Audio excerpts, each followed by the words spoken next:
Hey everyone, I'm Megyn Kelly. Welcome to the Megyn Kelly Show. We are officially halfway through 2024, and the big question is whether President Joe Biden will be the Democratic nominee by the end of this week.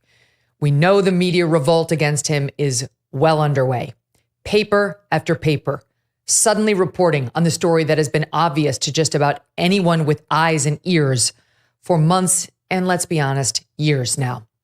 Joe Biden is struggling, and his age has caught up with him. It's not a pleasant story to report on. No one's enjoying watching this, but we've been forced to by Jill Biden and the cabal around him and by the candidate himself. We on this show reported on Joe Biden's obviously faltering mental cognition more than 2 years ago. That was episode 339. We talked about it on the show before we did it, saying, look, it feels kind of mean. It feels a little rude, but it's a story. And not a lot of people were doing it back then. But that was at a time when the Democrats could still have realistically held a competitive primary. Others should have been honest about what we were all seeing. People with influence among the far left in particular, but they wouldn't. They were running cover for the guy they thought could beat the modern day Hitler, Donald Trump. So many in the larger media and members of the president's staff and family have been lying to you for a very long time and asking you not to believe your lying eyes. Now, however, in the wake of Mr. Biden's disastrous debate performance, the media elite have finally woken up, and they are in full-on panic mode as they attempt to push out this president. Here's just a small sampling from over the past 2 days. From the New York Times, the headline, "To serve his country, President Biden should leave the race." The editorial board writing in part, "As it stands, the president is engaged in a reckless gamble." The Atlanta Journal-Constitution writing, "It's time for Biden to pass the torch." Let's not forget, Georgia has become a critical swing state. From the New Yorker, "For the president to insist on remaining the Democratic candidate would be an act not only of self-delusion, but of national endangerment." Editor David Remnick evoking Mark Twain's quote, "It is sad to go to pieces like this, but we all have to do it." Speaking of aging. Writing, quote, "On Thursday night, it was Joe Biden's turn. But unlike the rest of us, he went to pieces on CNN in front of tens of millions of his compatriots." Both the Washington Post and the Wall Street Journal editorial boards did not go that far, but said bowing out should be seriously considered by the president, something Van Jones echoed on CNN moments after the debate. Morin Dow and Tom Friedman at the New York Times. We know that Mr. Biden himself reads Morin Dow religiously. We believe her column was the reason he finally acknowledged his 7th grandchild, Navy Biden. Both Dowd and Tom Friedman at the Times calling for Mr. Biden to step aside. Dowd in acerbic terms, which I will quote in more full terms in a moment. Their colleague, Ezra Klein, who's been calling for an open convention since February, took a victory lap on his podcast and spared no one around the president. Mr. Biden's favorite TV show host, Joe Scarborough, said it was time for the president to consider leaving this race to help his party defeat Donald Trump. And this didn't just come from America. Britain's largest culture or current affairs magazine, The Economist, called on President Biden to step aside. And yet there's always the one. The Philadelphia Inquirer's editorial board taking a different tact, instead calling on Trump to leave the race, saying, quote, "Biden had a horrible night Thursday, but the debate about the debate is misplaced. The only person who should withdraw from the race is Trump." It's not just the media, though the media matters, especially in Democrat circles. Democrat donors, too, are unhappy. And a call between the Biden campaign and a large group of them is scheduled for this evening. Money talks. We're also hearing reports of some delegates already pledged to Joe Biden in a major freakout, saying, how on earth am I going to vote for this guy? Chris Cillizza had a piece on this. How am I going to actually go in there and do what I've been pledged to do when I understand this guy cannot be the president for 4 more years? My guest for the full show today is someone I've been wanting to talk to since the debate, and that's Charlie Kirk. He's founder and CEO of Turning Point USA. You can get involved and should at tpusa.com. And he is host of the Charlie Kirk Show podcast. Charlie, great to have you. He's also out with a new book that's available to buy right now. It's called Right Wing Revolution, How to Beat the Woke and Save the West, all of which got a big assist thanks to the president's performance on Thursday night. Don't miss a moment. Subscribe to this show on YouTube and follow me on Insta, Facebook, and X. This July 4th, as we celebrate the birth of our nation, it's important to reflect on the freedoms our forefathers fought for. But today, these freedoms are under attack. Look no further than the treatment of President Trump and the lawfare we're seeing this year. That's why now more than ever, we need organizations that are fighting back. AMAC is the Association of Mature American Citizens. And this is more than just a senior discount organization. AMAC is dedicated to protecting conservative values and defending our rights. Just listen to the way they talk about themselves in this ad copy. They're not afraid. They're ready to fight and to stand up for conservative values, unlike some other senior organizations, okay? You can learn more about how AMAC is actively fighting for your freedom by visiting amac.us/Megyn. By joining AMAC, you're not just becoming a member, you're becoming part of a movement. This July 4th, stand united. Join AMAC today and ensure that your voice is heard. amac.us/MEGYN. Together, Americans can make a difference. Charlie, welcome back. So the media, Thank you. Almost universally, left-wing media, but I repeat myself, has turned on him. But the top Democrat politicians, Obama, Hillary, Hakeem Jeffries in the House, James Clyburn, publicly have not, though there are reports now that behind closed doors, Pelosi, Jeffries, and Clyburn have all expressed serious doubts about his ability to continue. So where does that leave us today on Monday? Well, first, I want to tell you the story how I kind of saw the debate. And I think it's really important because those of us that are in free-thinking media, we weren't that necessarily surprised by what we saw. So I watched the debate kind of alone, quarantined, without anybody around. I want to get my own opinions and my own perspectives shaped. So I'm watching the debate and Biden glitches and he kind of overloads and he talks about beating Medicare and all that. I said, oh, that's just another day at the White House. I for me, the way that I was expecting a glitch that would be really bad would be like Joe Biden capsizing or, him, completely stumbling over his words for 10 or 15 seconds straight. So I said, okay, that's bad. But, obviously the American people are used to that. What was shocking, Megyn, is that no, they aren't used to that. Is because the mainstream media for the last couple of years have been involved in an active cover-up operation of Joe Biden's failing mental state. And there was no ability to cover it up right there. It was 50 million people plus the tens of millions of others that saw clips of it and the tens of millions of others that saw the debate coverage. And the media realized we can no longer do what we've been doing. We can no longer cover up for this. We can no longer lie. We can no longer smear.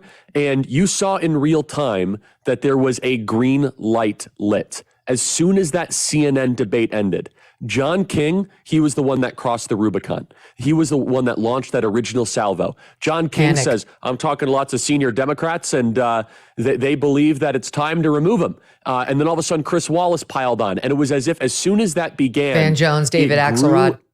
Yes, it was fashionable all of a sudden to go after Joe Biden. And again, this on a scale of like 1 to 10 of Joe Biden's typical press conference, it was bad, but it wasn't as bad as what we saw when he's reading the teleprompter that says, stop talking, or where he's just kind of meandering and he can't find the stairs. But it just goes to show how millions of people in this country have still not been exposed to what you and I see on a daily basis. And it's remarkable how much power the propagandists still have.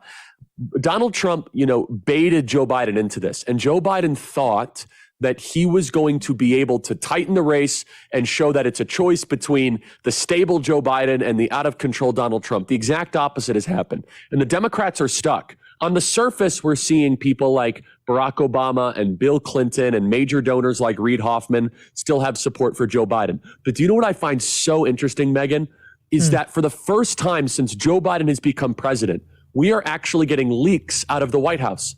For the first time that Joe Biden has become president, we're getting reporting.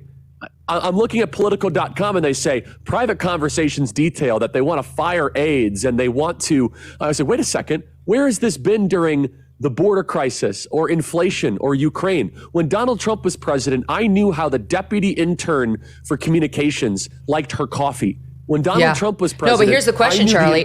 Have we always been getting leaks, but only now they're reporting it? Because the media is finally in a panic? Well, that's exactly right. Yes. And so they've just now decided to do reporting. And the specificity that New York Times, Bloomberg, and Politico had about a walled-off Camp David meeting.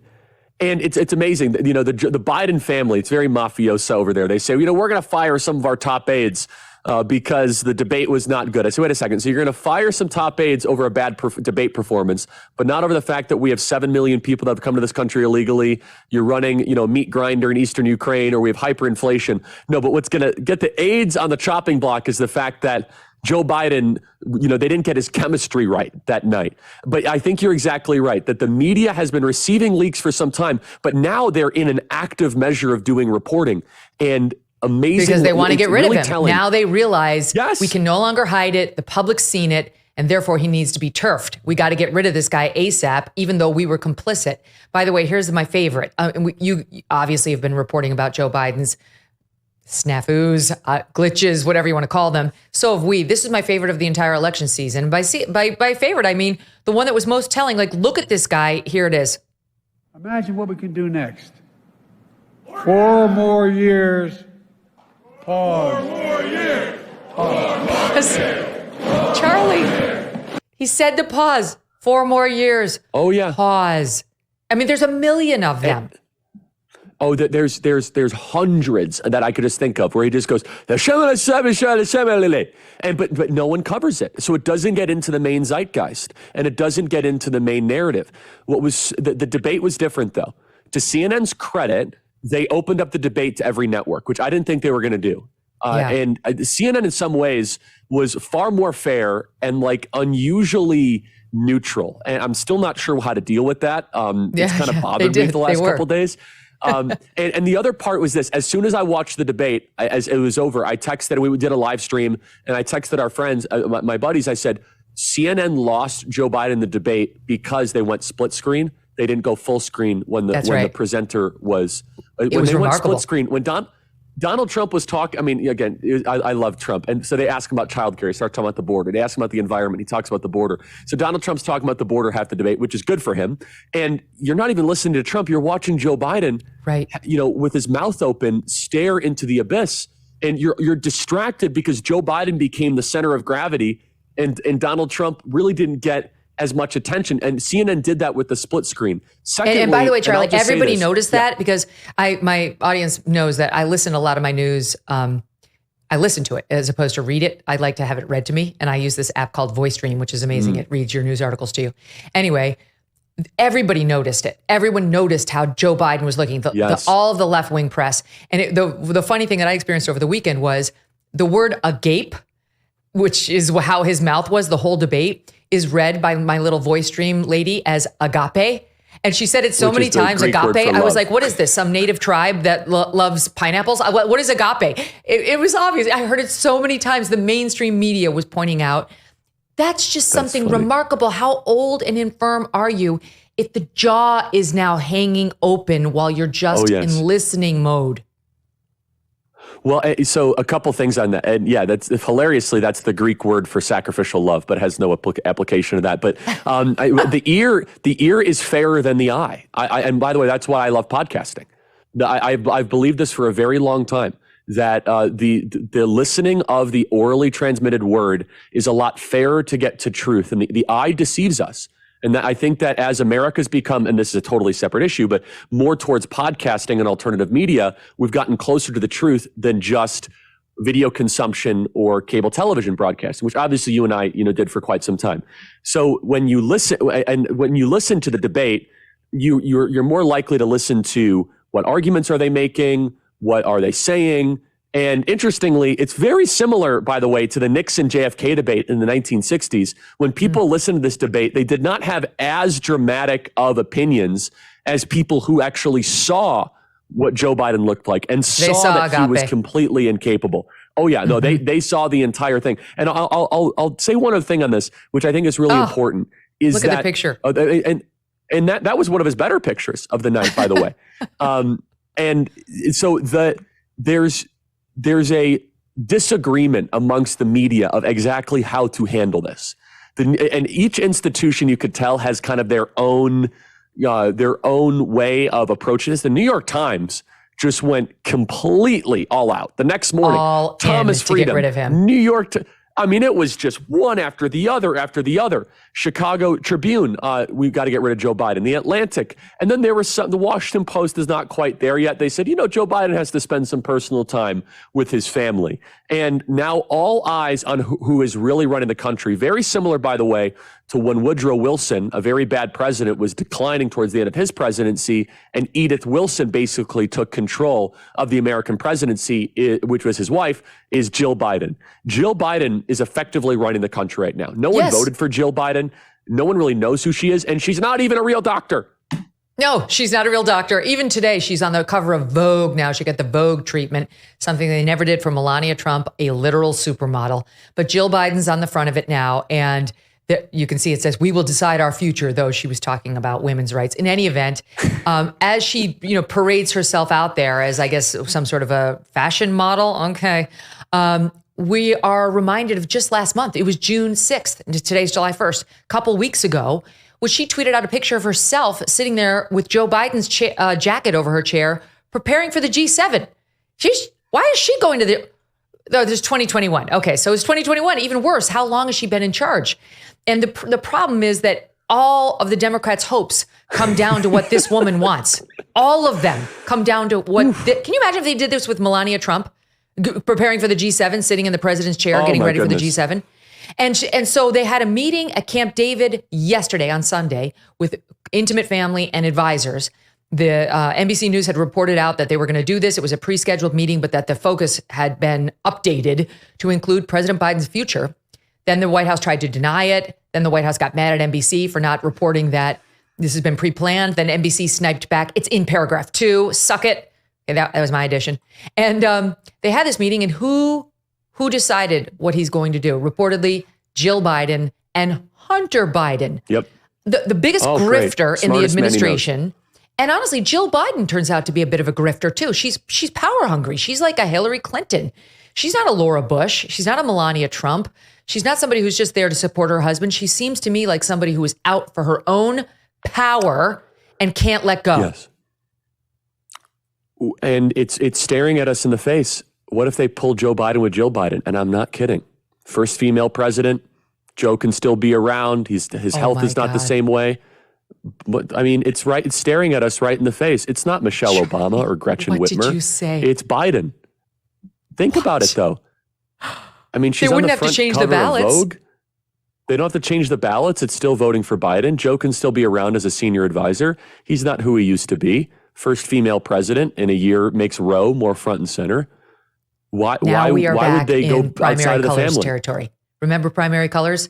And the guy who played J.R. Ewing, what was his name? Larry, you remember, Hagman. He was playing the role of like the more reasonable candidate, and he was running, and then he had to withdraw because of scandal. Anyway, and then he died, and his wife ran. It keeps Joe Biden around for all of his relationships, but then, Jill Biden can't be accused of all the same things, mental decline. She can even say, hey, I was kind of running this place, and I have never heard anybody say this. This is the first person I've heard say it's possibly Jill, and it's not insane.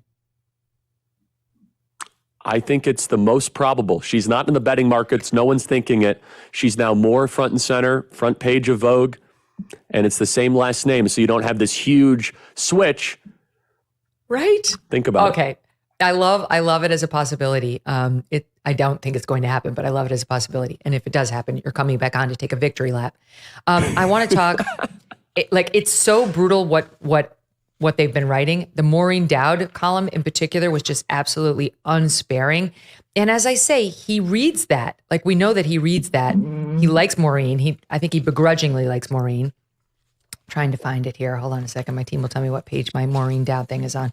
Is it in my update, you guys? Hold on a second. Looking for it. Stand by.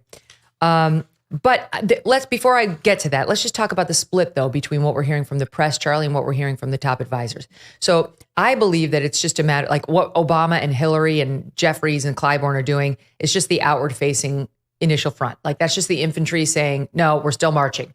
But behind closed doors, they're having meetings about all of this, because even the papers that are defending him are saying if Joe Biden and Jill are convinced he's going to cost the Democrats seats at the House level, at the Senate level, and on the local races across the board, then he'll rethink this. And so as they do those calculations, if that comes to the wrong conclusions for the Dems, all those people will turn on him in a second. Maybe not outwardly again. They'll go to him privately. But I don't believe their public protestations that he's still okay for the job and that they're still behind him. Do you? No. And look, they're going to get into self-preservation mode, especially in some of these dangerous Senate races. If, for example, Bob Casey in Pennsylvania, if he thinks he's going to lose his seat because of Biden, losing by 5 or 6 points, or at the top threshold, even more than that, they're going to cut bait. Or if Tammy Baldwin, incumbent Democrat senator in Wisconsin, same sort of thing. John Tester in Montana is basically a dead man walking. But how about Ruben Gallego in Arizona? They really want that race. Carrie Lake could become a U.S. senator. If you think they hate Donald Trump, they hate Carrie Lake almost as much. So you go around the map here of incumbent Democrat senators, Sherrod Brown in Ohio, for example. And the reason is that a presidential candidate has what is called tails. And a really, really good presidential candidate will overperform the down ballot Senate races. When a candidate is bad, the down ballot will overperform the top ballot. So what we're seeing right now is Democrat down ballot Senate candidates like Sherrod Brown and Ruben Gallego and Casey are overperforming Biden by anywhere between 5 to 10 points.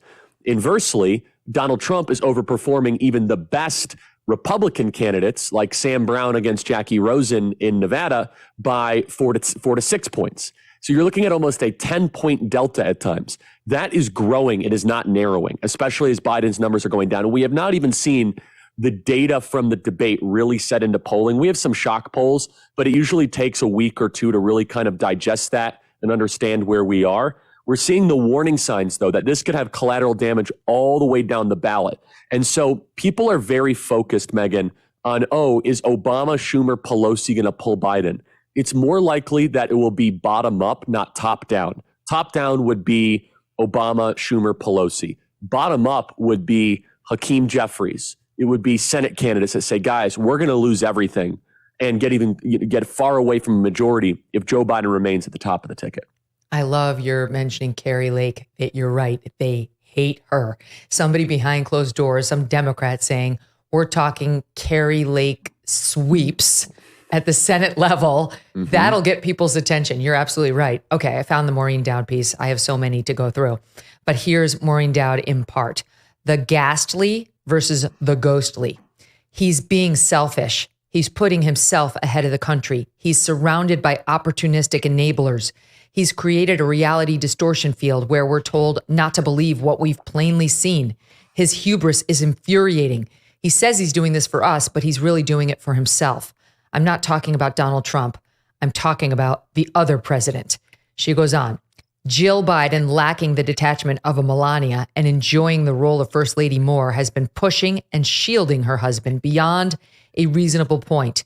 Speaking of Biden at the debate, he looked ghostly with that trepidatious gait. He couldn't remember his rehearsed lines or numbers. He has age-related issues, and those go in only one direction. By the way, that's the key point for the entire day. It was heart-wrenching to watch the president's childhood stammer return. My God, I've heard that in a few places. Sure, it was the stammer. It goes in only one direction. To me, Charlie, that's the response to virtually all the defenders that I've seen out there who say, it was one bad night. It was one bad night. That you're complete. Obviously, it's gaslighting. But what the defenders of the president who may have sincere, hopes that he can rebound are missing is these are all age-related issues. And unlike Barack Obama in 2012, when he was still in his 40s, age only goes in one direction. And dementia, if that's what the president is suffering from, yes, only goes in one direction. And everyone knows that because we've all taken care of an elderly relative or seen it done by friends. No, that's exactly right. I mean, the only exception is I think Donald Trump is getting younger in this campaign. I think the more he gets indicted, there's some sort of life force that comes out of him. He looks better today than he did 3 years ago. Age does not reverse for any person. I'm just, I know. I mean, but Keanu Reeves maybe, but that's it. Okay, but Joe Biden is on a slow motion, not so much of a slow motion decline, and it is not one bad night. It has been a couple years of this being covered up. And that's what's so critical. This must be broadened. And there's this incredible sizzle reel of every major Democrat saying he's the sharpest I've ever seen. He asks great questions. He's wonderful. That this now needs to be an indictment of the entire Democrat Party, which plays into, by the way, one of Donald Trump's greatest strengths. One of Donald Trump's greatest strengths is that they're lying to you. They're not telling you the truth. So put me in office. I might not be the nice guy, but I'll plainly speak the truth to you. And I'm going to tell the truth about the big stuff, that we're losing jobs and our border is open. So put me in office.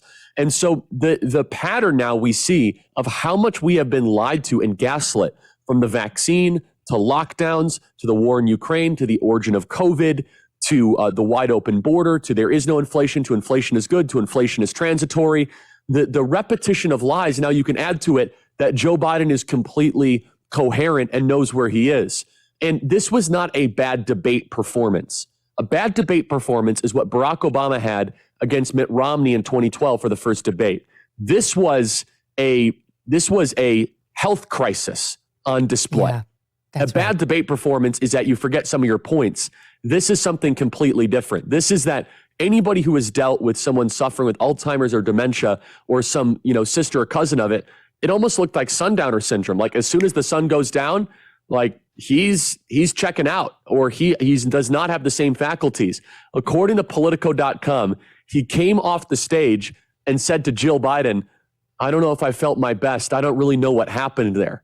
Kind of like completely. Jill Biden said that. Shot? Jill Biden was out on the campaign trail, and she said that Joe said to her, "I didn't feel well. I don't know what happened. I didn't feel well." So now it's okay. What? Oh, first it was a cold. He had a That's cold. The problem. Now it's I didn't feel well. You've got Morin Dow did take him to task, as did many others, but they keep mentioning his stammer. It wasn't about his damn stammer. Just stop that. We know what we saw.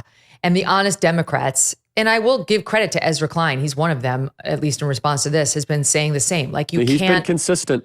Yeah, like you cannot gaslight the American public. And it was one of the former Obama guys, David Plouffer, Ben Rhodes, who came out and said, I think you can't gaslight people. The answer here is not to tell people they didn't see what they know they saw.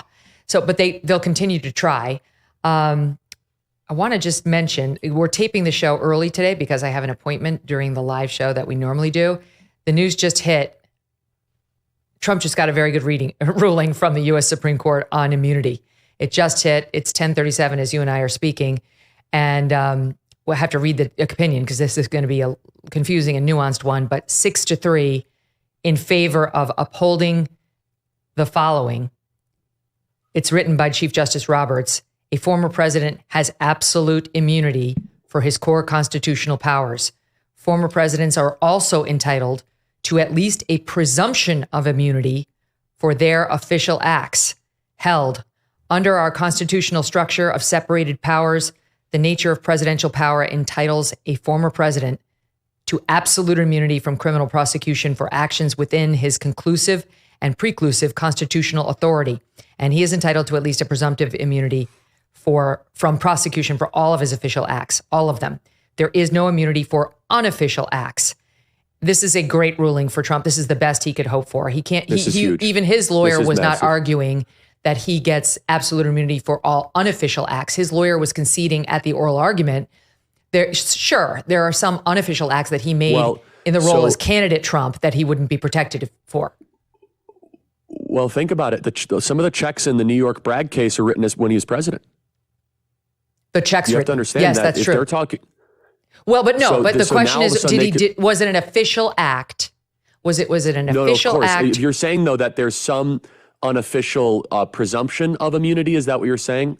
It's for official acts. Like, let's take the most obvious. The court actually mentions this: appointing an ambassador. dealing with a foreign government. Those would be obvious official acts for which he would receive absolute immunity. But other official duties that were, may or may not be clear, get a presumption of immunity that can be pierced.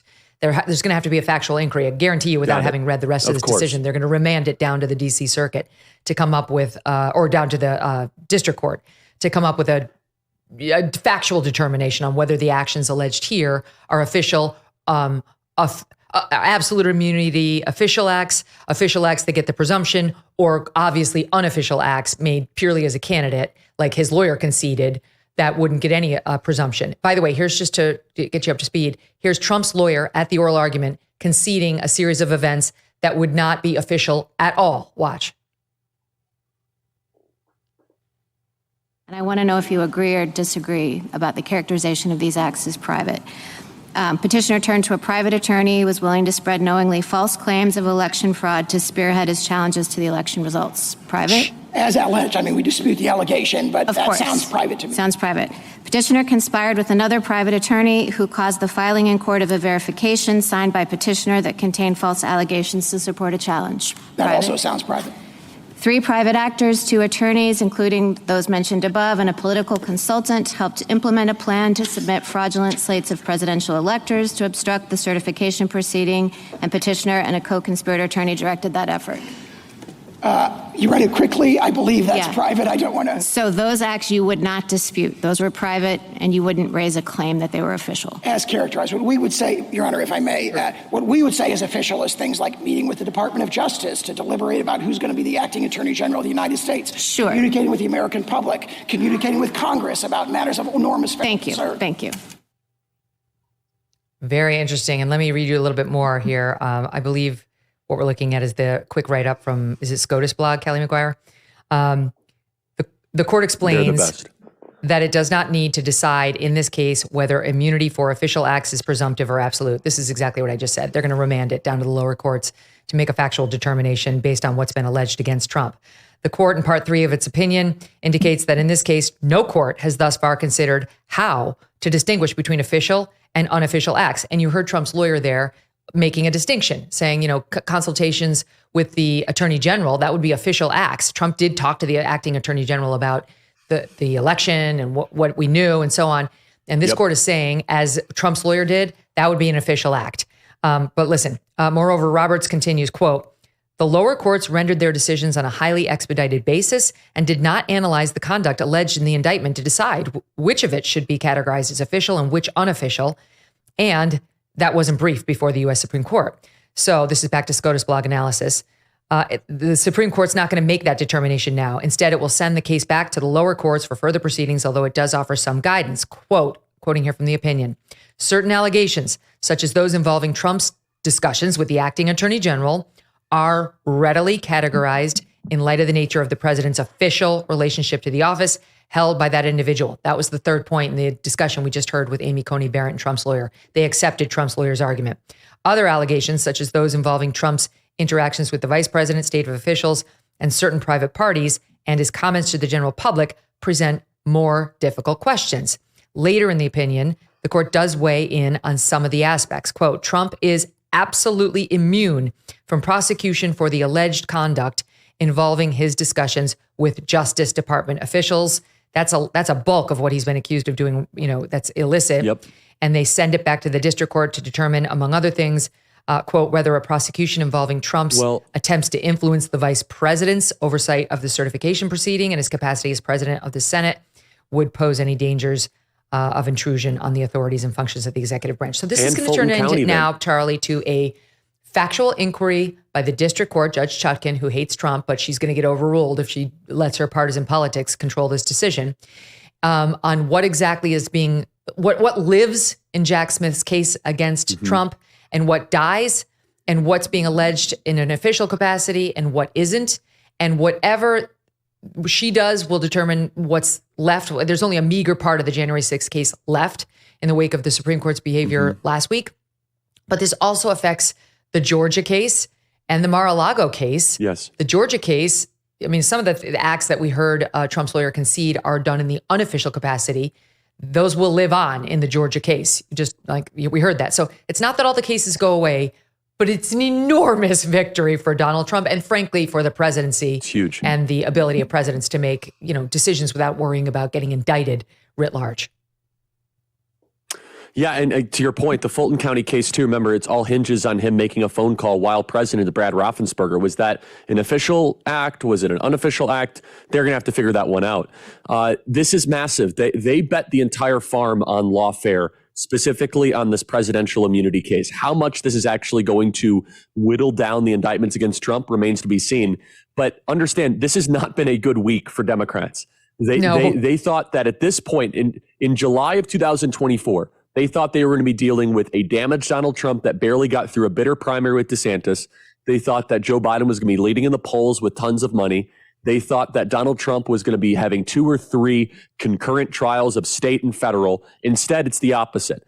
They just had a debate that was one of the worst debates in American history. They have an internal civil war brewing in the Democrat Party. Donald Trump got 2 great Supreme Court decisions on the 1512C and also on that's the January 6th one, and then also this particular one on presidential immunity. We're about to see some really desperate stuff from the American Democrat Party because this has been a very, very bad week for Democrats. They bet the farm on Biden. They bet it on the indictments, and they are falling up very, very short. Yeah, they ignored and covered up Biden's cognitive issues. They put all their money behind lawfare, and the lawfare is falling apart by the minute. Fani Willis is more than likely going to be bounced from this case, which could very well mean it doesn't get prosecuted at all. It's going to have to go to this Georgia Board of Prosecuting Attorneys, or this board that oversees them. We'll have to see whether somebody else will take it. So her disqualification, or the failure to disqualify her, is going up an appeal right now to 3 judges, all of whom are Republican appointed down in Georgia. That doesn't necessarily determine the day, but it's looking more promising for Trump down there. And once she's gone, this case has very little chance of going forward. So that's Georgia.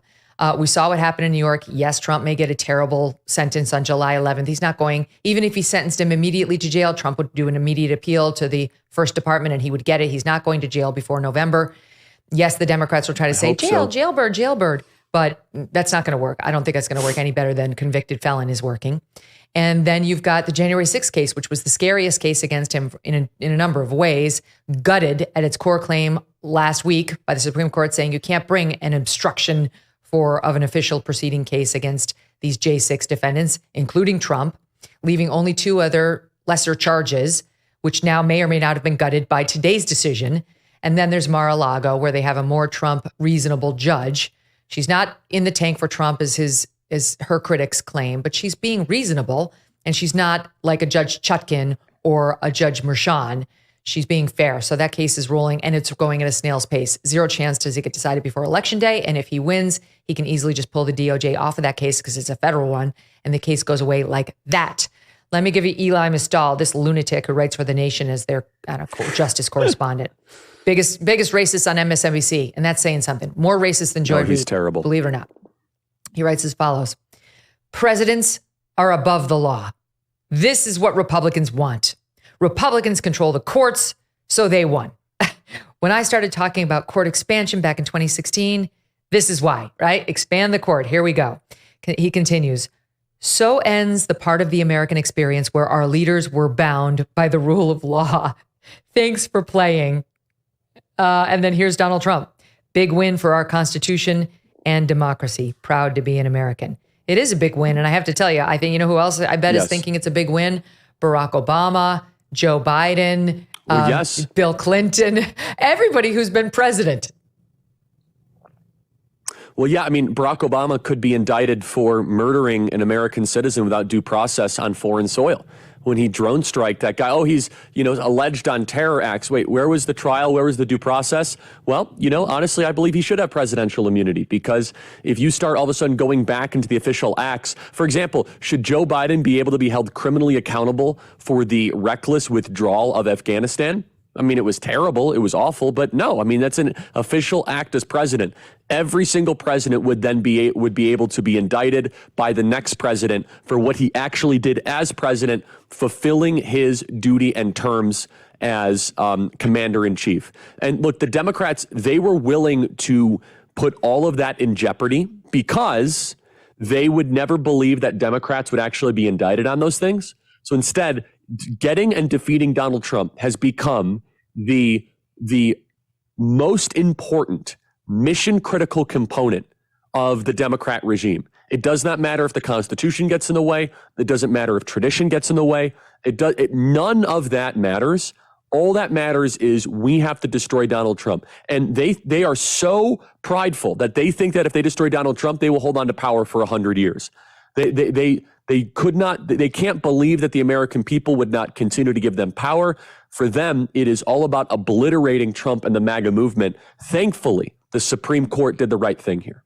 Oh, and it's amazing. I'm going to take a quick break and then I'm going to come back and I'm going to tell you what Justice Thomas wrote in his concurrence that bodes very poorly for the Jack Smith prosecution in Mar-a-Lago. Again, the one that hasn't been dinged up too badly yet, that continues to roll along, and that Trump does need to worry about if he loses in November, or does he? I will read you what he wrote and we'll continue with our analysis. There's so much more to get to. God, the news is on fire today. Don't go away. More with Charlie Kirk right after this. If you weren't following the news, a massive hit to the US dollar just came in. Just happened in June when Saudi Arabia did not renew its 50-year petrodollar deal with America. Since 1974, Saudi Arabia has sold oil solely in US dollars. And that was huge to America's global economic dominance. Now they want options other than the US dollar. So ask yourself, if there's less demand for the dollar, what does that mean for us? What happens next? It's reasons like this that have Americans looking at Birch Gold Group. For over 20 years, Birch Gold has helped tens of thousands of Americans protect their savings by converting an IRA or 401k into an IRA in physical gold. To learn more, text the word MK to 989898 and claim your free, no obligation info kit on gold.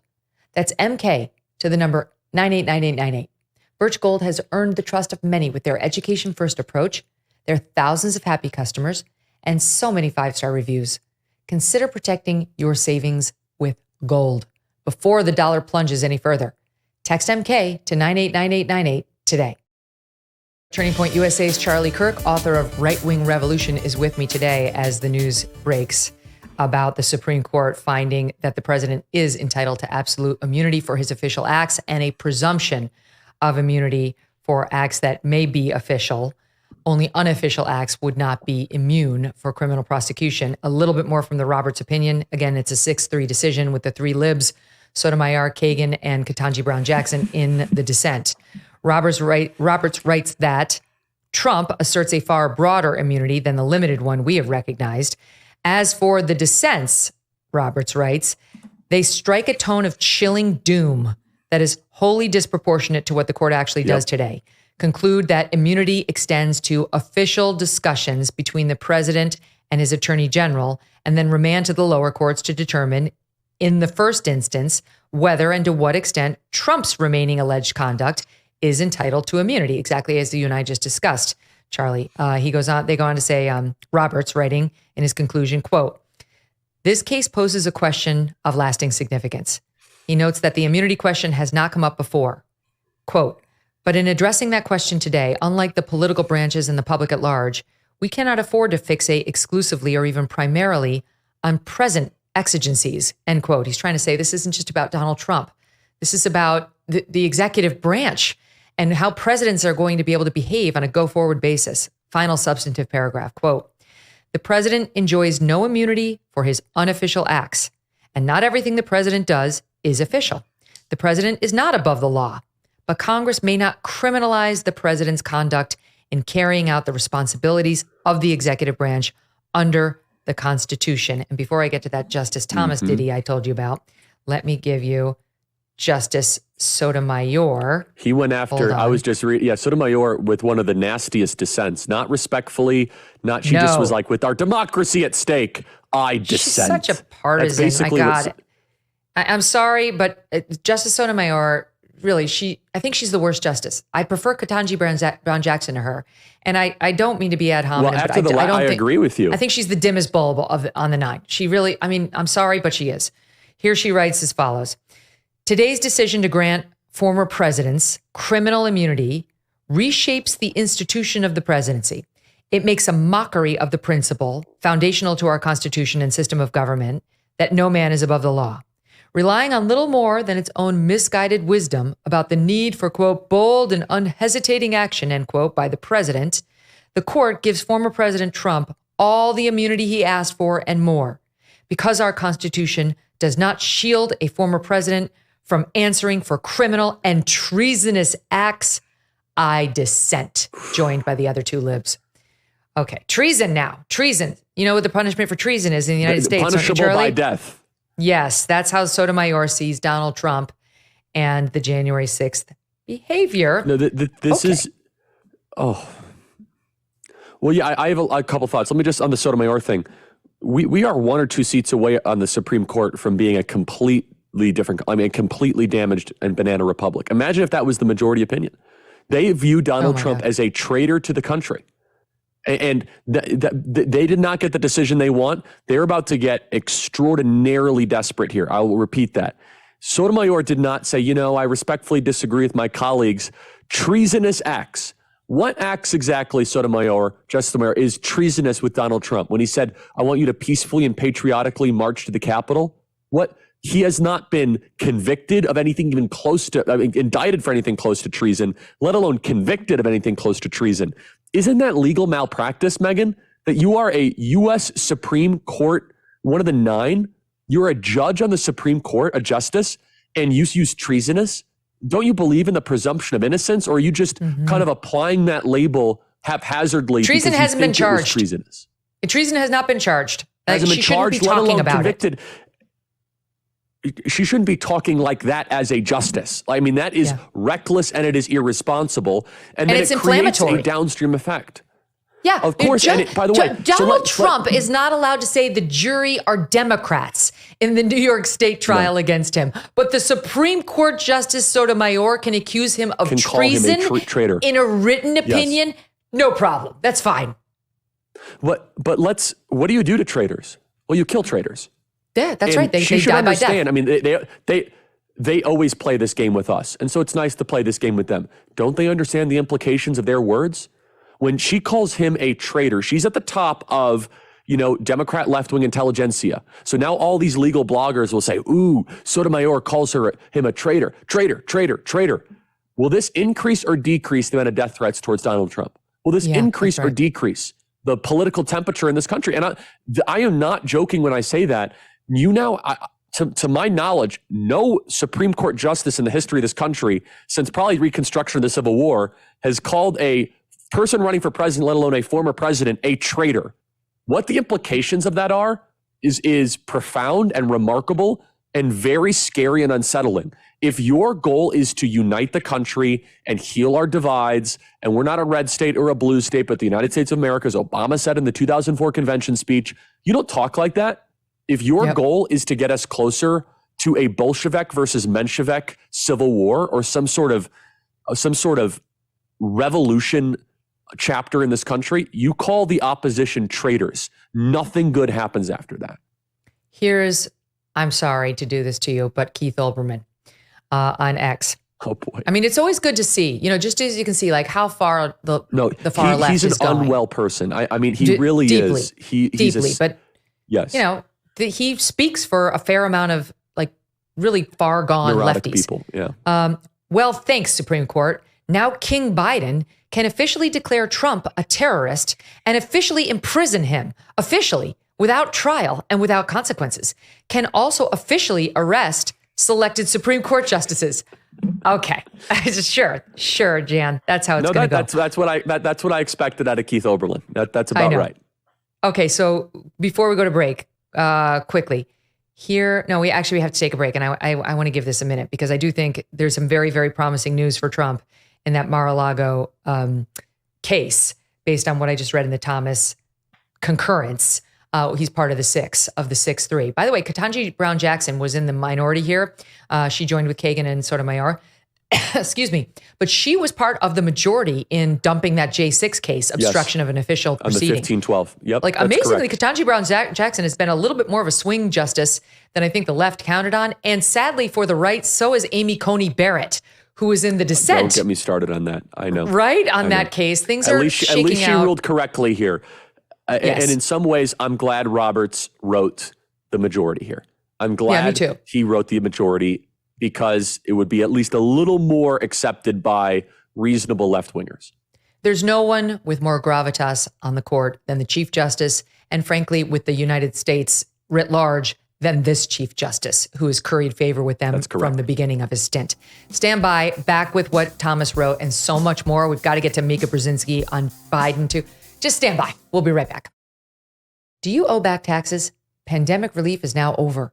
Along with hiring thousands of new agents and field officers, the IRS has kicked off 2024 by sending over 5 million pay-up letters to those who have unfiled tax returns or balances owed. Don't waive your rights and speak with them on your own. Tax Network USA, a trusted tax relief firm, has saved over $1 billion in back taxes for their clients, and they can help you secure the best deal possible. Whether you owe $10,000 or $10 million, they can help you. Do not despair. Whether it's business or personal taxes, even if you have the means to pay, or if you don't, you're on a fixed income, they can help finally resolve your tax burdens once and for all. Wouldn't that be nice? Call 1-800-245-6000 for a private free consultation, right? It's just a consultation. Find out what they could do for you. Or visit tnusa.com/Megyn. Reaction turning in by droves right now in response to the Supreme Court's decision finding that a president does have the right to absolute immunity for his official acts. Now, whether Trump's behavior around his election loss will qualify as official acts remains to be determined. They're remanding it down to the district court, Judge Chutkan in this case, to decide whether the acts that have been problematic, that he's been accused of in this case, are official or unofficial. But as a rule, they're giving presidents absolute immunity from criminal prosecution for their official acts while in office. Turning Point USA's Charlie Kirk, author of Right Wing Revolution, remains with me. Charlie, I want to get to what Justice Thomas writes in a concurring opinion. It's a 6-3 case, the three libs in the dissent. Writes as follows. He's questioning the validity of Jack Smith's appointment as special counsel, which he is in both of the federal cases against Trump. Writing, quote, if this unprecedented prosecution is to proceed, it must be conducted by someone authorized to do so by the American people. Love it. This is the argument Trump is raising, in particular in the Mar-a-Lago case that's being argued right now down there about whether he, as a special counsel, has any right to go after Donald Trump, or whether they needed to use somebody who was in the government and already confirmed, like a U.S. attorney or somebody who's been already previously empowered by the executive branch. It's a technical argument, but Andy McCarthy had a piece out last week saying he likes it and he thinks it may win the day. And if that happens, I mean, he's telegraphing already in that lane, I like it too. Bingo. How many of the conservatives does he speak for? And is that a backdoor to Trump's potential conviction on the one piece of all the lawfare against him that has concerned me and many other legal experts from the beginning, which is big time. The obstruction piece of the Mar-a-Lago case, his refusal to turn over the documents once subpoenaed. Whether you're on his side or not, that's a problematic fact for Donald Trump. But if Jack Smith doesn't have the legal authority to bring the case against him, it's irrelevant whether he crossed the law or the line or not. My God, I mean, like, the good news just keeps coming for him, Charlie. I know. Well, and this is Clarence Thomas not so subtly saying, we see you, Jack Smith, and all that work you're putting in. I might be able to get to 5 because this is more of the Thomas court than the Roberts court, actually. And so you better watch yourself. That's what this is all about. And again, it is more of the Thomas court. Thomas works that room. He's super well liked, Megyn. He's like I don't know if you ever met him. He is the sweetest, best person ever. I mean, he is just a uniquely American story. And everybody, including even RBG and everyone, they said he got along with all the libs for years. And he's personable and he's human. And he's just terrific. So therefore, he's really won a lot of favor over with the court. And especially, I bet, on these high stakes decisions, he's going to try to work the ropes a little bit, with, hey, ACB, let's talk about this. Was this illegally constituted? So if you start with, from a strict constitutional standpoint, probably Thomas Alito and Gorsuch would go along. Roberts would probably be no-go. The question is, can you and Kavanaugh and Amy Coney Barrett on this idea that Jack Smith and the way that this was put together was not constitutional, that it wasn't through a U.S. attorney, it wasn't through it wasn't through Lisa Monaco, it wasn't through Merrick Garland. I'm not a legal scholar by any means. I could just look at the politics of this and the media and the communication side of it, which is Clarence Thomas saying this and broadcasting this. I mean, I would go into cardiac arrest if I was Jack Smith at this point. Not only did you lose on 1512, not only did you lose on presidential immunity, but all of this work, let's say you get to a conviction, it might get vacated by the Supreme Court. Just a little bit more color on Amy Coney Barrett. According to SCOTUS blog, and again, I have the opinion here, my team has brought it into me, it is about an inch and a half thick. So I have not yet read it. Oh boy. But I will. But SCOTUS blog reporting, and they're still reading it too. I mean, SCOTUS blog hasn't had time to digest the whole thing. They're saying Amy Coney Barrett has a concurring opinion. She's part of the 6, and she concurs in the end result. But here's her rationale. She agrees with the majority on the core constitutional powers, immunity, but would take a different approach to other official acts. She would look at whether the criminal statute under which the president is being charged applies to his conduct and whether that application to the particular facts of I don't even understand this. I'm going to have to go back and look at this. This is too much to digest. This is the most ACB answer ever. I know she's such a technocrat, and she uses her technocratic nature to get to the results she wants. It's the most exactly. I'm not a fan. I don't like where she's headed. I'll be honest. I don't either. I don't like where she's headed. She feels like a Justice Souter to me right now, I have to say. But how about Ketanji Brown Jackson in the majority on Fisher? I still don't understand that. I don't know. It might have been, if it was 5-4 on Fisher, I would have said, wow. Yeah. The 6-3 might be a throwaway vote where it's just hey, true. I'm a free thinker. It's a show vote, as you call it in the U.S. Senate. So I'm not there yet on Ketanji, because she still can't tell us what a woman is. Okay, good point. The court also notes in a footnote that the district court, if necessary, should consider whether 2 of the charges brought by Jack Smith against Trump in Washington, that's the J6 case, involving obstruction of the official proceeding, can go forward in light of the court's ruling last week in Fisher. Yeah, obviously. It's not. I can answer it for you right now. It's not going forward. That's not happening. So this decision is huge. Donald Trump is winning. He really is doing all the winning that the left is going to get sick of. And but to pick back up on your point about treason, that's already the Salon headline. And the left is going to run with this. Salon headline just posted, quote, treasonous acts. Liberal justices say SCOTUS Trump immunity ruling, quote, a mockery of the Constitution. So treasonous act, that's going to be in a campaign ad in less than 24 hours, no? Without a doubt, yes. And again, what comes after that will, God forbid, be more threats, more intimidation, more violence. But she knows what she's doing. And by the way, how is Sotomayor's now official legal dissent as a justice on the Supreme Court any different than the unhinged musings of Joy Reid on MSNBC? Is there any daylight between the two? And that's the headline. That's going to be a headline all over MSNBC. Game. Yeah, it would be a fun game of let me read to you Sotomayor and read to you Joy Reid's open. Which one is, you can't tell. There is no difference. And I love how she's with our democracy in peril. Again, I hate to be a stickler for words here. We are a constitutional republic, not a democracy. And this whole imparting of that we are a democracy, I actually believe is an attempt to refound the country without the permission of the people into something that we aren't, which is much closer to an oligarchy, not a representative government. But yes, that is going to be the media headline. We don't have Donald Trump majority gets called rule. a traitor by the dissent. We don't have majority rule. If we did, boys would be banned nationwide from participating in girls' sports. And Joe Biden wouldn't be allowed to run for president because the latest poll shows 72% of the electorate thinks he is too old and infirm for the job. So she should be glad, even for her side, that we don't have majority rule in this country. Let me switch back. You mentioned RBG, Ruth Bader Ginsburg.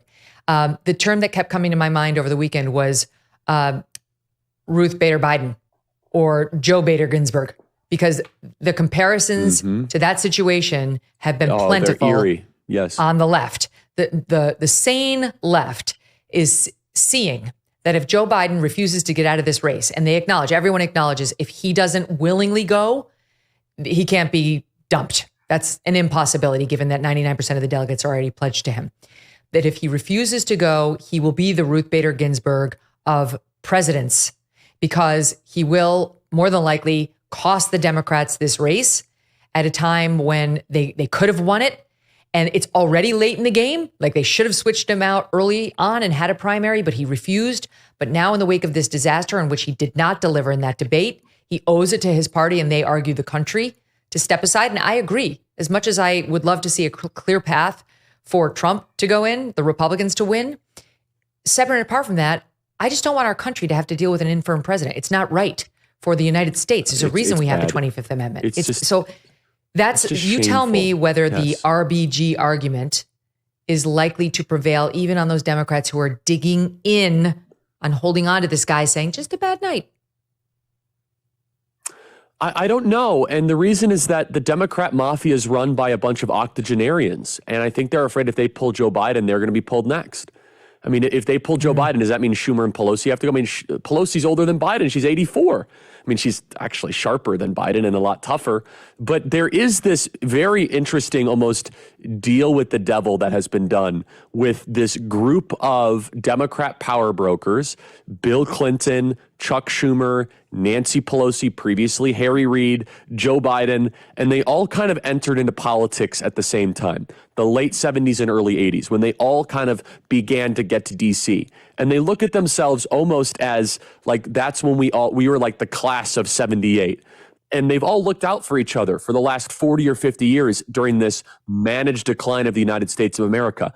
And Megyn, their entire identity and their purpose is in holding on to political power, like holding on to it to the bitter end, that we're not going to pass it down to the next generation, that we're not going to kind of just release control. We are going to, until the moment that we are in a casket, we are going to have political power. Amazing. I think this is actually one of the great weaknesses in both. The Republicans aren't immune to this either, by the way, just to be clear. But the Democrats are actually far worse right now, far worse. The Republican Party has younger voices that are ascendant. Say what you will about Speaker Johnson. He's definitely a different generation than Nancy Pelosi. I don't know if the RBG argument will actually resonate, because the great Democrat fault line is that the base of the Democrat Party is hyper radical and very young, but their rulers are incredibly transactional and very, very old. And the old leaders, they're not all of a sudden going to hand off the baton. They will hold on to power until they are dead. And here's look at Joe Biden. We Joe put Biden together says, a montage of just a few of them. Some of the names you mentioned are in here. Watch. This is their reaction over the weekend. Yes, it was a bad performance. Clyburn. I've been a part of debate preparation before, and I know when I see what I call preparation overload. And that's exactly what was going on. He should stay in this race. We see Joe Biden up close. We know how attuned he is to the issues, how informed he is. And I debate with him about legislation, and not debate, but discuss it with him. He's right there. So in any case, it was a bad night. Let's not sugarcoat that. It was a bad night. It was a great presidency. You all did not have any kind of conversations about, should Joe Biden drop out of this race? Let's have another debate where actually the moderators will push back on Donald Trump's lies. He intimidated your network, unfortunately. It's him or Trump. It's literally, you go to a dinner and your choices are steak or a pile of poo. This is not a difficult choice. Joy Reid, of course. I love the line that it was the moderators' fault. The moderators needed to fact check Donald Trump and his lies, and it was their failure to do so that made Joe Biden look bad. And it's so amazing. The media carries their water endlessly. I mean, as if Donald Trump gets fair treatment from the media. There's fair, let alone favorable treatment from the media. No, but if there's any sort of a moderator, and Jake Tapper and Dana Bash just like, here is the question. What is your thought? They could not have been more boring, right? Yes, it was, which is good. It could not have been. And I mean, and to Dana Bash's credit, and to push back against the Levi Jeans guy, is Dan Goldman. She followed up 2 or 3. Yeah, I can't remember his name. Levi Jeans error. And so like 2 or 3 times. She follows up. Will you accept the results? Okay, fine. Like that's all right. Here's what's important. To Jake Tapper and to Dana Bash's credit, which I never thought I would say, it goes really poorly when debate moderators are in the fact-checking business. Yes. They tried that. Remember that? It's very, very, very hard to do because are you equally applying it? By whose standard are you doing it? And so it is much better to allow the American people to decide and to then just put out the framework. Are you answering the question or are you not answering the question? Let the other guy fact check him. Let the moderator's duty to defend is only to defend his or her question. That's it. Not to then fact check the actual substance of the answer. And Dana Bash and Jake Tapper did a great job the other night. They did not get involved in any of that nonsense. And had they done so, it would have looked like this. Mr. Biden, you just stated that no troops died on your watch as commander-in-chief. And Jake Tapper, he's very pro-American troop. He would have had this at the ready. 13 troops died at your disastrous withdrawal from Afghanistan. Another 3 in Jordan. Could have done that. Mr. Biden, you just stated that Mr. Trump stated good people on both sides. Just this week, that was debunked by Snopes. It's been debunked by many other nonpartisan fact checkers in the past. That, do we really want that debate where it's all what Jake Tapper and Dana Bash or Megyn Kelly or whomever think about the issues? Bullshit. That's not what happened here. It was Joe Biden's obligation. He couldn't do it. And I want to just also say, and I think it's being lost in the coverage, President Trump deserves a lot of credit for being just a little bit of the sideshow of this debate and having amazing self-control. I don't think he has gotten the people say, oh, what do you do? Like complimented his self-control. Think about this. This is a guy that's trying to throw you in prison that you believe is not the rightful president from last time. You just want to go over there and smack his head down. I mean, they've talked about fighting each other, by the way. And Donald Trump just very gently was like, I don't know what he said. And he doesn't even know what he said. It was just that little gentle touch. He allowed the opportunity for Biden to self-destruct. And again, to an amazing discipline, Megyn, he did not interrupt him. I think there was only one opportunity, maybe. In fact, it was Joe Biden that was on the attack. And Donald Trump just kind of shrugged his shoulders. And that Zen Donald Trump, it was good to see. No, it's true. But now the Democrats came out the next day almost uniformly and said, my God, he's got to go. It's a disaster. We all saw what you saw. And then once Joe Biden signaled, I'm not going anywhere, and Jill Biden signaled the same, they started to get a little bit more defensive of him. Lawrence O'Donnell was tweeting out that's where the they are non-panic zone tonight on my show. You heard Joy read, at least he's not a pile of shit, so vote for him. Then you had Joe Biden come out with this message that they're finding very stirring and reassuring because his vigor was back at a debate. I'm at a rally in North Carolina, SOT 10. I know I'm not a young man. State the obvious. Well, I know. I don't walk as easy as I used to. I don't speak as smoothly as I used to. I don't debate as well as I used to. But I know what I do know. I know how to tell the truth. I know, like millions of Americans know, when you get knocked down, you get back up. It was a good reading. He's a good reader. He can read off the teleprompter. He proved that at the State of the Union, and he proved that yesterday. That's not being president. My children can read off the teleprompter well too, because they come in the studio and they practice sometimes. They can't be president. Not yet. Yes, and here's the kicker: is that Joe Biden does not have the current capabilities to govern this country, and so he's able to read a couple words in front of a crowd there. If you are not able to dialogue or discourse against Donald Trump, how are you able to negotiate peace with Vladimir Putin? How are you able to deal with Xi Jinping? And the answer is you're not. And so what everyone realized is that there is an administrative state, a puppeteering class that is currently running the United States government. And the assault on, or at least the criticism of Joe Biden's mental faculties is opening a lot of people's eyes to actually how our government is currently formed and structured. And it's not the way you think. Joe Biden is not in charge. There are a group of experts that are currently calling the shots in this country. Listen to this, Charlie. Speaking of the advisor class, because this is the new narrative that's coming out. It was his advisor's fault. It wasn't his fault. He's actually perfectly competent. He was just over-prepared. You heard that in the James Clyburn shot that we played as part of that montage. And we've heard it from multiple other Biden defenders now. But this is from a follow-up in the New York Times, following up on what happened in the Sunday meeting, that Hunter and Jill and his family are urging Joe Biden to, quote, keep fighting. I read as follows. The anger among Democrats was made evident on Sunday when John Morgan, a top Democratic donor who is close to Mr. Biden's brother Frank, publicly blamed the advisors who managed the president's debate preps, citing by name Ron Klain, that's his former chief of staff, Anita Dunn, his top communications advisor, and Bob Bauer, that's her husband and also a top lawyer.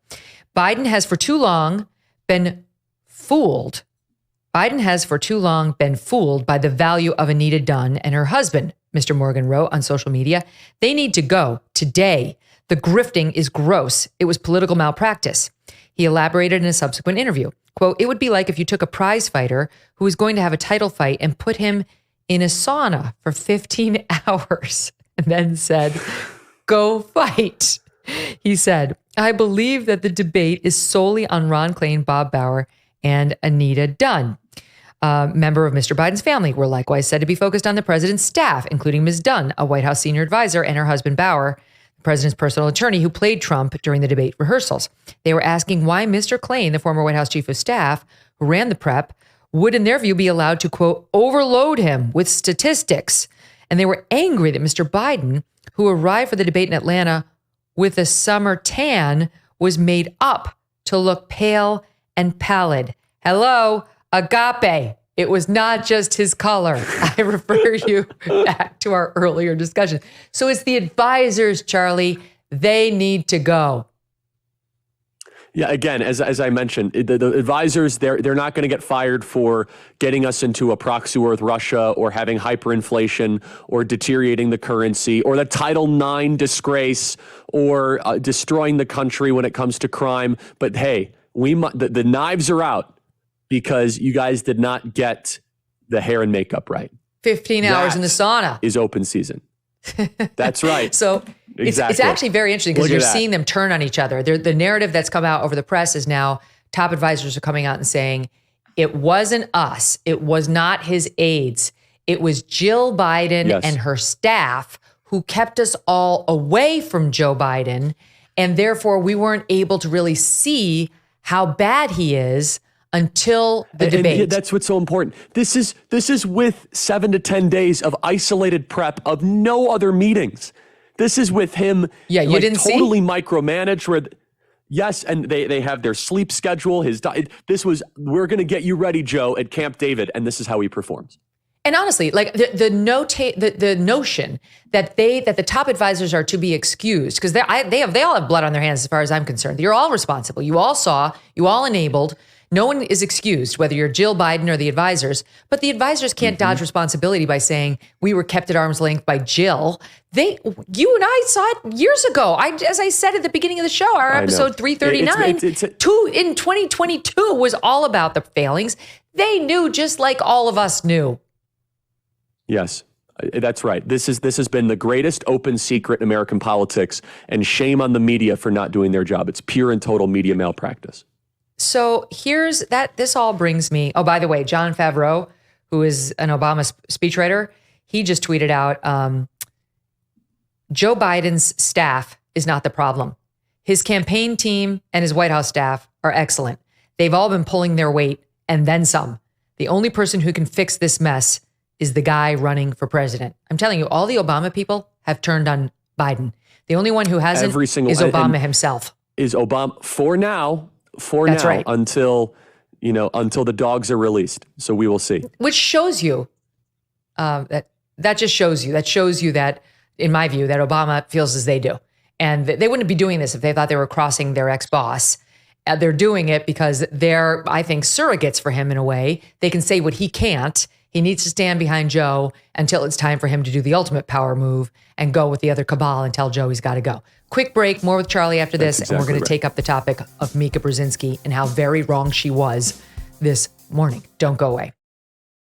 Let me tell you a story about a guy named Leo Grillo. Leo was on a road trip and came across a Doberman. This dog was severely underweight and clearly in trouble. Well, Leo rescued the dog and named him Delta. But sadly, Delta was just one of many animals that needed help. And this inspired Leo to start Delta Rescue, the largest no-kill, care-for-life animal sanctuary in the world. They've rescued thousands of dogs, cats, and horses from the wilderness, and they provide their animals with shelter, love, safety, a home. April marked 45 years since Leo rescued Delta, and Delta Rescue relies solely on contributions. If you want caring for these animals to be part of your legacy, speak with your estate planner, because there are tax benefits too. You can grow your estate while letting your love for animals live well into the future. Check out the estate planning tab on their website to learn more and to speak with your advisor too. We call dogs a man's best friend for a reason. You can help those who need it most. Visit deltarescue.org today to learn more. deltarescue.org. More than 3 days after that debate, it is still hard to comprehend what we saw from the president. The weak, raspy voice, the inability to complete basic thoughts. Most importantly, the failure to call out Donald Trump on his endless lies. Where was that? And yet, the very next day in North Carolina, there was Joe Biden, back to form, finding his voice, his winning smile, the vintage sparkle back in his eyes. Winning smile. Vintage sparkle. The vintage sparkle. It's back. That was MSNBC's Mika Brzezinski this morning. Charlie Kirk is back with me. So it was actually a breathtaking 15-minute display by Mika Brzezinski, who is working for the Biden campaign now, very clearly. Joe Scarborough noticeably absent from his chair this morning after saying on Friday vacation that Biden, by himself is what they say. Yeah, without his wife, right? That Biden needs to go, that they need to sub him out. So now she comes on solo, acknowledges that her family and she have long been close to the Bidens, which is, obviously, I guess, why she can't be objective, that in her hard left nature, and tries to chalk it up to the vintage smile is back, a vintage sparkle and smile are back, so all is well. But I want to go through how, the spin that she brought us through, because it was actually stunning to me. First, the excuses. We heard some of the staff, right? But she has more on why he didn't do well. Take a listen to SOT 6. So what was different? A little more sleep? Perhaps it was an event during the day, rather at night. On debate night, 90 minutes, starting at 9 p.m., Joe Biden was fresh off back-to-back trips to Europe. The debate was also 2 weeks after his son Hunter was convicted on 3 felony gun charges and faces prison time. Oh, this is great. President Biden painfully told America he would not pardon his son. I really question his schedule. It makes me angry that he was moving across the world on 4 different time zones. It seems to me this is a lack of discipline. Unbelievable. Wait, hold on. I thought he spent a whole week at Camp David before the debate. He did, but leading up to that. Correct? Leading up to that, 4 time zones, no pardon, a conviction, and travel. And she has serious questions about his schedule. I don't know about you, Megyn. When I fly to London, I can't complete sentences. No, I'm done after that. I can't function for another week. A whole week, I say we're going to beat Medicare, and I stare aimlessly.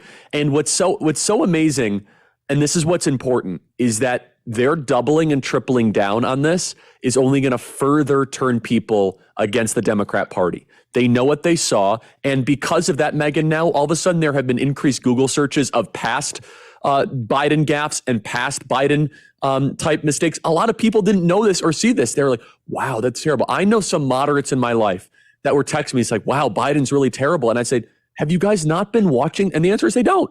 No, but now they're going to be forced to. We are politics obsessed. This is our space, right? Every day we're consuming it, we're reading it 12, 14, 16 hours a day. For some people, they will do 1 to 2 hours of politics a month, and that's all they can handle.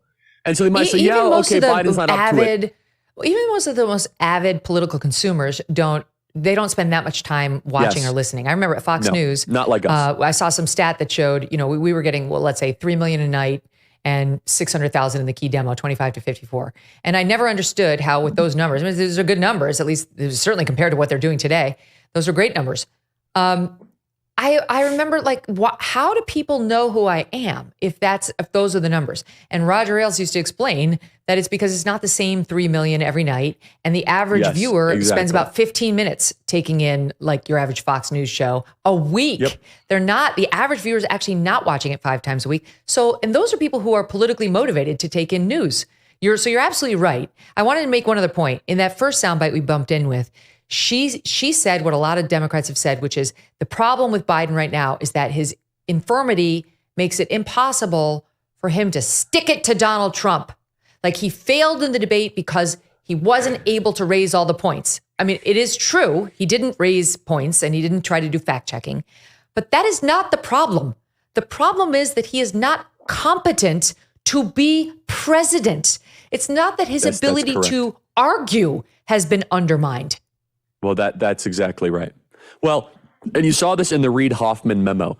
So the Reid Hoffman, he's a LinkedIn founder, big Democrat donor. And he wrote there, he said, the most important thing of why we must stand by Joe Biden is being a good debater is not the same thing as being a good president.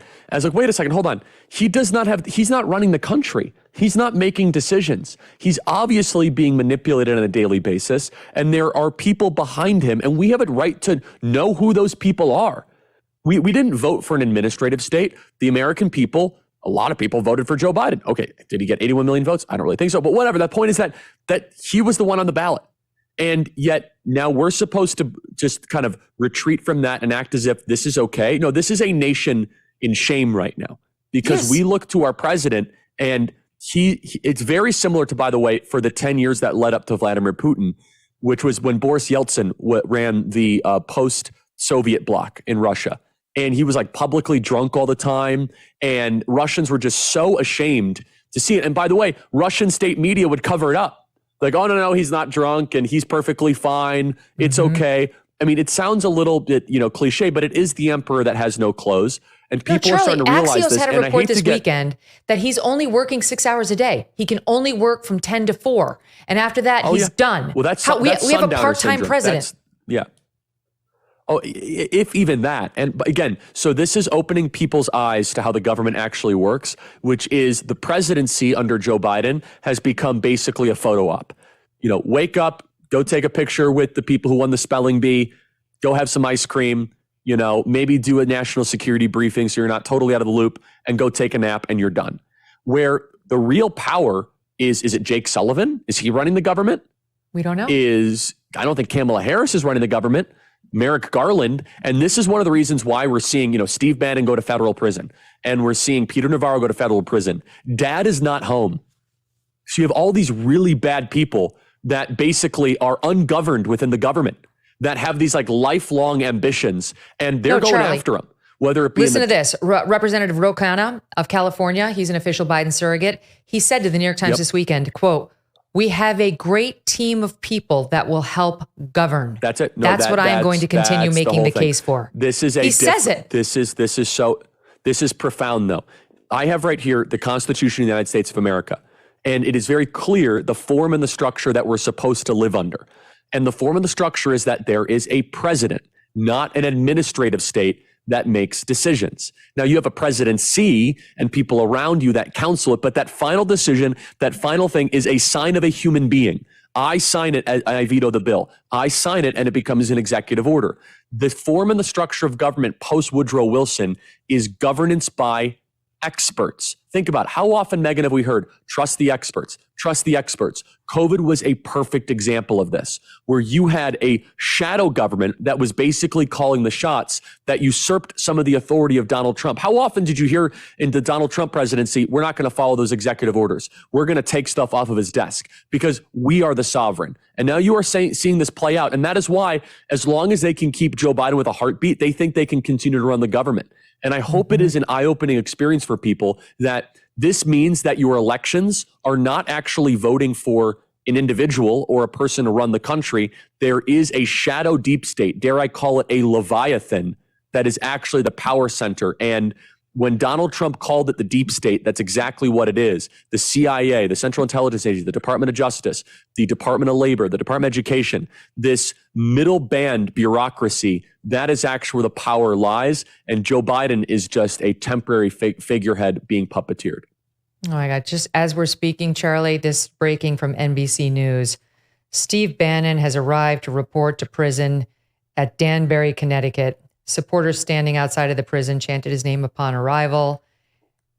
This administration is imprisoning its enemies, propping up a man in the presidency who's not actually president, even the 6 hours he pretends to be, and asking us to give him another 7 months in office and then another 4 years. It is so outrageous, Megyn. And it's so irresponsible and unpatriotic. Oh, it's so evil. This is so anti-American. This is repugnant. By the way, your interview with Steve Bannon was awesome, and it was so great because I know that he has not always been kind to you, and I thought it was just so classy the way you did it. That there are things that transcend, public disputes. I just want to give you credit for. I saw that. I had such respect for you because he has his own style. However, there is a principle that is being violated here, right? No, it's very important. And, Steve Bannon has his own style. And I was just doing a live stream with him last evening. And if you are willing to sacrifice all of your principles and all of the American principles just to put Donald Trump in jail or Steve Bannon in jail, then you must be defeated. I call it the Trump test, which is this. And this is the Trump test. And by the way, I have what I call the Biden test. And almost every conservative I know passes this is, are you willing to have Donald Trump become president if that means you will not lie, steal, cheat, or do illegal things? And if your answer is no, then I know what I'm dealing with. And by the way, most Democrats, their answer is no, I will not let him be president, and I will do illegal, unconstitutional, and evil things. Steve Bannon is going to federal prison. Yes, that's right. Steve Bannon is going to federal prison for a misdemeanor. A misdemeanor. That we have not seen this since. He's committed the same offense as Eric Holder. Why isn't Eric Holder in jail? Why did he never go to jail? Is making millions of dollars with working with law firms. And so the crux and the essence of what we're seeing with the Steve Bannon thing, and we saw this happen with the debate a couple days ago. You have an illegitimate regime, and I think this makes the Steve Bannon thing look even worse. That they cannot prop up 5 or 6 sentences together. And one of the top podcasters that is broadcasters and podcasters that is building an opposition movement, we're going to go put him in federal prison for 123 days in the midst of the presidential election. The man who was the senior advisor to Donald Trump back in the 2016 race and really got him on that populist nationalist direction. In this audience, everyone listen to this. You might hate Steve Bannon, hate Donald Trump. This is so evil what they are doing. We have never seen it in American history, ever. They are able to justify their behavior because they think that Bannon and Trump are such a threat to the country. We used to settle this stuff just through elections, but they believe that elections are no longer determinative. So much for the party of democracy. Speaking of evil, Chuck Schumer just used the word treason in response to the Supreme Court's decision today. How dare he? He already endangered the Supreme Court justices' lives. We predicted it, Megyn, right? And now he's coming after the president's life, the former president and the leading candidate for the opposition. Senate Majority Leader Chuck Schumer on X, quote, "This is a sad day for America and a sad day for our democracy. Treason or incitement of an insurrection, neither one of those is charged, should not be considered a core constitutional power afforded to a president. You're disgusting. Neither one of those was charged by the most rabid partisan prosecutor Merrick Garland could find to bring this case. Not incitement of an insurrection, not treason, and one of those is a death penalty charge. That is disgusting, endangering, and honestly, par for the course for this guy now. I hope he doesn't get too used to being Senate Majority Leader. Because honestly, if they run this guy against President Trump, there is a real chance we're looking, as Biden was saying, as Bannon was saying, you could have 55 on the Republican side, maybe more. I mean, it will be a sweep. I hope so, Megyn. I mean, these are vile people. And this is not Republican versus Democrat anymore. This is not conservative or liberal. It's what are you willing to destroy Trump? And that is the question. That is the Trump test. What are you willing to break and damage and destroy just so that you destroy Donald Trump? And the answer is they're willing to destroy this, the U.S. Constitution. Everything. They've never had reverence for it, by the way. They're willing to just go scorched earth on the entire civilization. All of it are the customs of rule of law, separation of powers, consent to the governed. And it really makes you wonder why. Is it because of Donald Trump's tone or because of his former tweets? No. It's because of Donald Trump's viewpoint. And he brings a population of the people, into the political equation that are not supposed to have a say in important matters.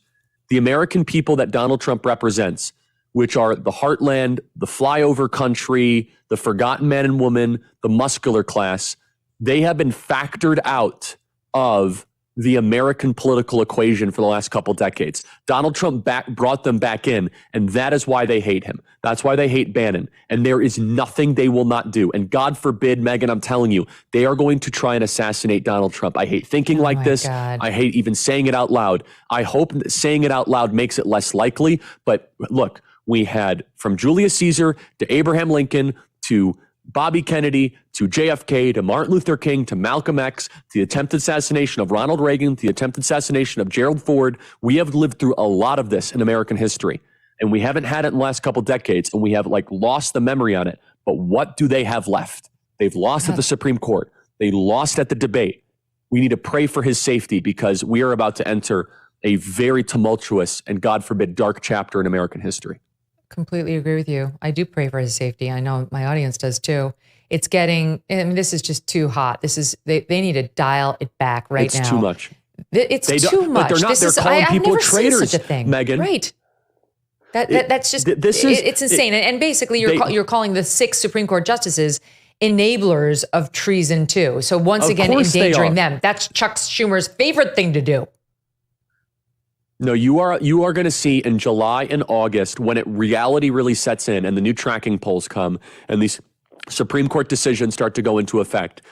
I mean, you're going to see stuff from the American left that will make what happened during Floydapalooza and COVID look like child's play. I don't know what that looks like. But I know but I want to ask you about something because I know you've been saying on the electoral front, hold your horses. People who are saying it's a lock, and I'm not saying it's a lock. It's I'm quoting what Bannon was saying that if they stick with Biden and they don't replace him, they could be looking at. I'm far more skeptical. But you're far more skeptical. So talk about that for a minute.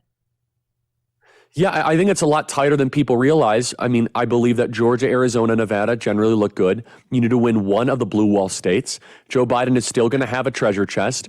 He's going to deploy a bunch of resources. If it's close, they're going to do a lot of the shenanigans of 2020.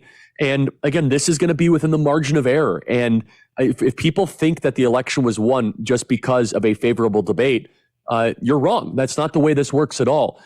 We need to have, as we talked about on this program before, a ballot chasing operation, voter registration. Democrats are going to be incredibly desperate in how they actually run and conduct these elections.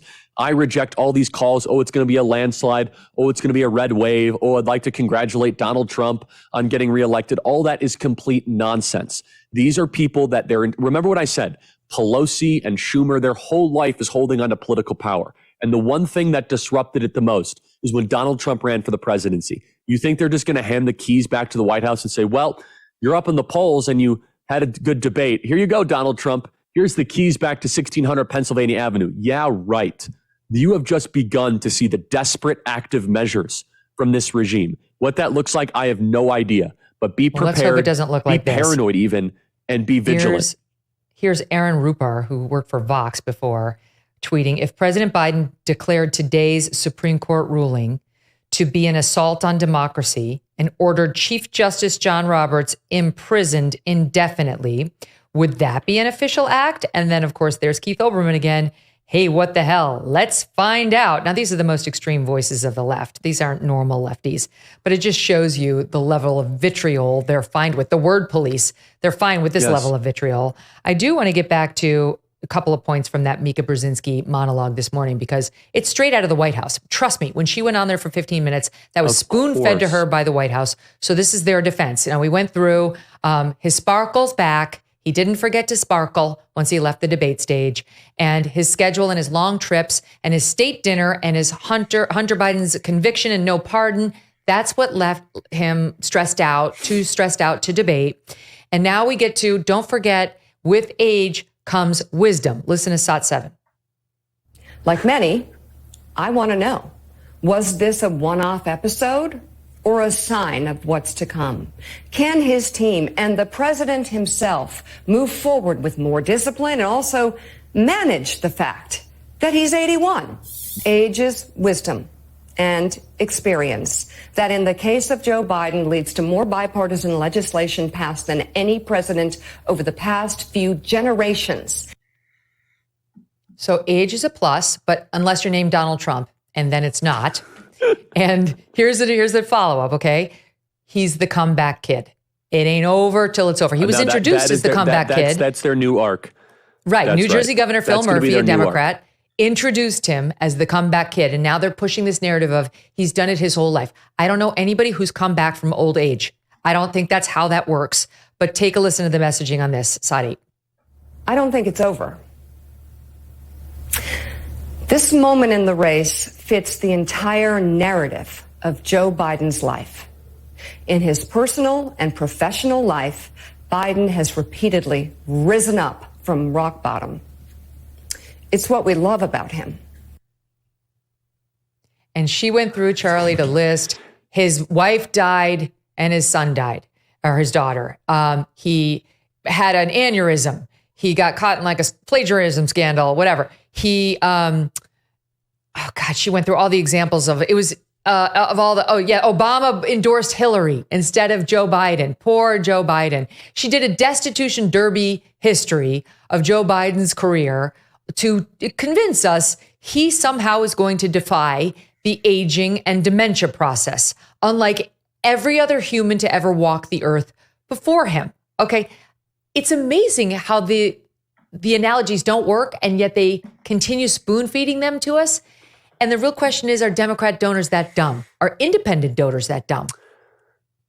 I dumb maybe or not. I know a lot of Democrat donors are freaking out. They hate Trump that much, and the smart ones are going to keep on asking questions. And look, I mean, here's what I have failed to understand is that there are private dinners you have with Joe Biden. Do you not see right through this?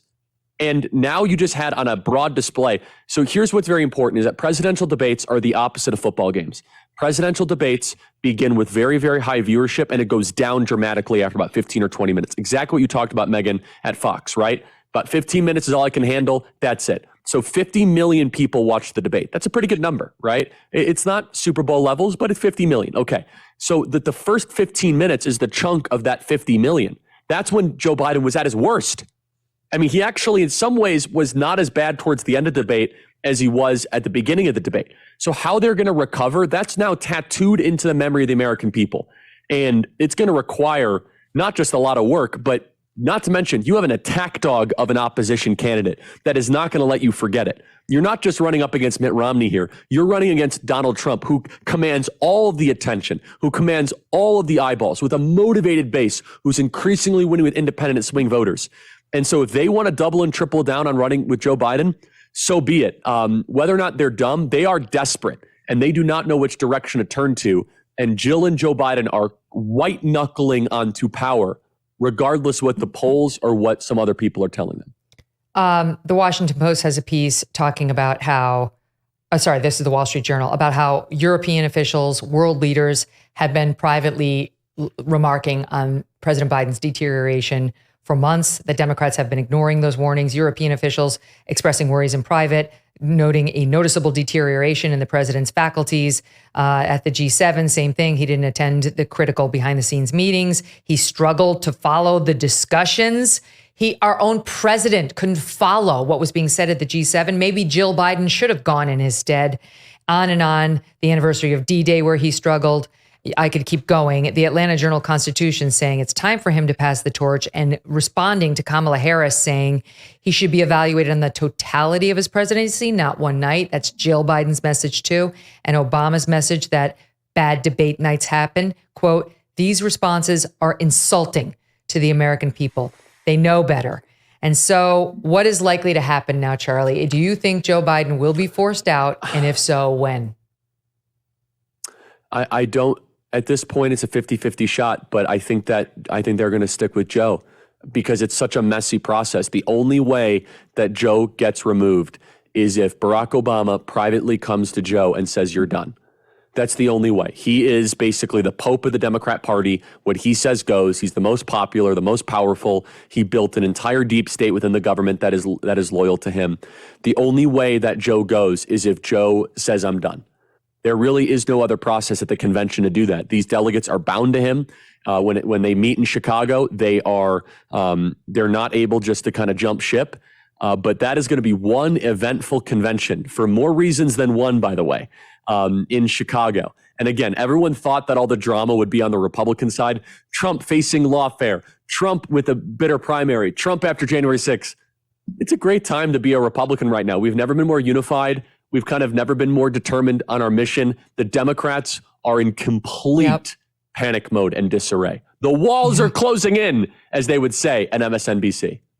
Good luck to those who want to imprison Supreme Court justices, including the Chief Justice. We'll see how that helps your electoral chances. Charlie? That's right. Thank you. What a day. Thanks for being here. Thank you. All right, don't forget, go buy his book right now. It's called Right Wing Revolution, How to Beat the Woke and Save the West. It's available right now. I want to tell you that tomorrow we're going to have a deep dive for you on this massive Supreme Court immunity ruling and what this does to the cases against Trump with Mike Davis. Andrew Klavan will be here as well. My gosh, what a day. We'll see you tomorrow.